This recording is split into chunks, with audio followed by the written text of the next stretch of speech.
that shot make you a little dizzy? Where are we? What's going on? A little bit. It's cool, though. Hey, a few seconds ago, I tweeted out a couple things. I said, the reason you need to tune in to watch right now is the president's tweeting, and I'm wearing pug socks. So they're the pug socks. We're going to get to the tweets. And you got that? Oh, you can. Here, that's better. There's the pug sock. I love pugs. But more importantly, the president is tweeting. Wait, but what does that have to do with the tweeting?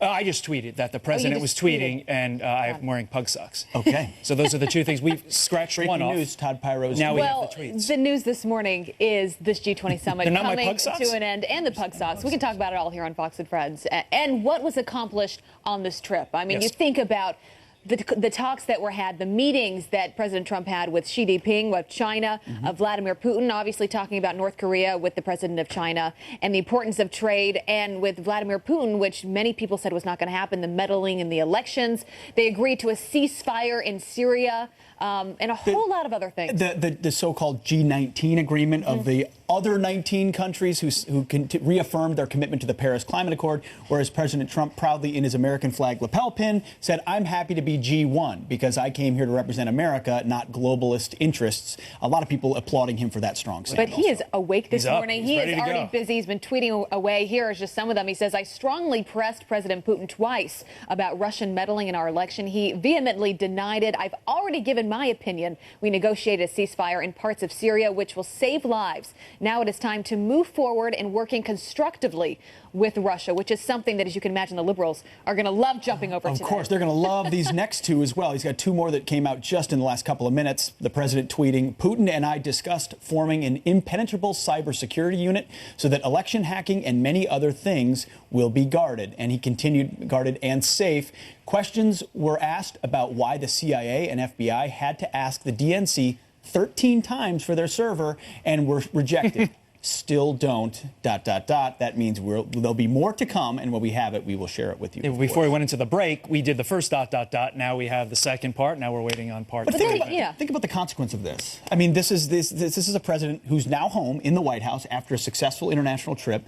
He's up early. He's tweeting, which his critics always hate him doing. Because he bypasses them. It's the way he can get his message out. A lot of people, I'm sure there are advisors out there that would say, you've moved past the Russia thing, don't talk about it. He's still willing to litigate it because he knows everyone's going to frame what happened in that room, what was said, was there collusion, was there not collusion, which is, of course, ridiculous. He's going to say, nope, this is what we talked about. And then he's going to go back at Democrats and say, actually, if you want to talk about collusion, it was the leaking, it was the unmasking, it was the unwillingness to work with law enforcement after there was hacking that went on. He's turning the tables. He's doing the shiny object thing, and I'm sure the press will jump right at it. Well, he is blowing up every talking point, every negative attack that the liberals thought they had on him, right? Because you think about what they thought they were going to attack him on before this trip. He wasn't going to bring up the meddling in the elections. He did that, right? So he already hit them on that part. Now he's home again. He's saying, not only did I bring this up, but I've acknowledged, I've already given my opinion that this was an issue, and I've decided that I'm going to work with Russia to make sure that we put in some safeguards so this doesn't happen again. So he's really hitting back on every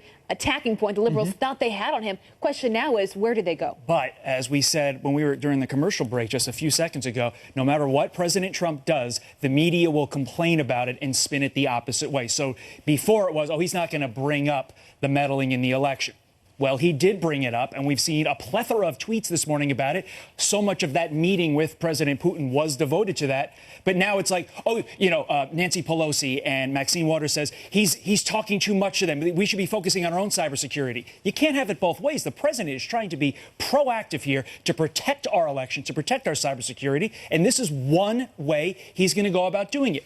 Don't think for a moment that we don't have our own cybersecurity, that we just focus on ourselves. But yes, right now, let's work a little bit with Russia jointly to figure out how we can avoid a problem in the future and let them know, put them on notice, we're not going to stand for this under the Trump administration. Because remember, the bad stuff happened during the Obama administration. Yeah, and they did nothing about it. And he's pointed that out time and time again, how they did almost nothing when this hacking was made. Because, as he points out, and he's very right, they thought Hillary Clinton was going to win, and it could all get washed underneath the rug, and no one would know better. But it's the concrete stuff that comes out of it that probably won't get covered all that much, too. What if there is a cybersecurity unit that's able to collaborate to say, it's good for neither of our countries to have meddling involved in those elections. It's not, but we got to know this. Vladimir Putin likes a destabilized America. He wants a destabilized world. He valued the chaos of the 8 years of Obama because he was able to expand his influence. So, but I have no doubt that the folks inside the Trump White House, they're sophisticated. They understand they have ill motives. So they're going to get what they can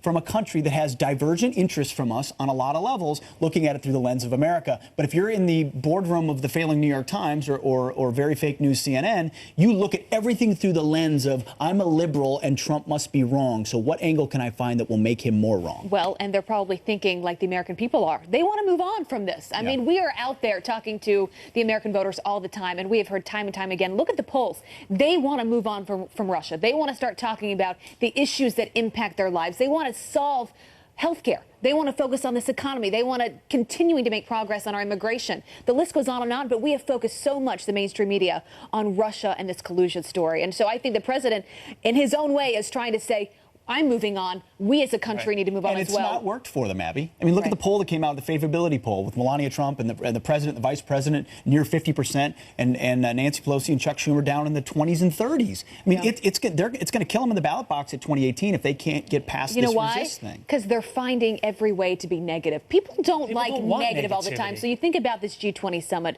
They were trying to nitpick every little thing. Even that meeting with Vladimir Putin, it didn't go on long enough. He didn't talk about the meddling enough. Or no, they said the meeting went on too long. Said both. Actually. They said both because they can't win. Can't figure but it out. Yesterday, the attack was on the first daughter, Ivanka Trump, who happened to step in for her dad at this roundtable on women entrepreneurship, by the way, which is something that she knows a thing or two about, starting her own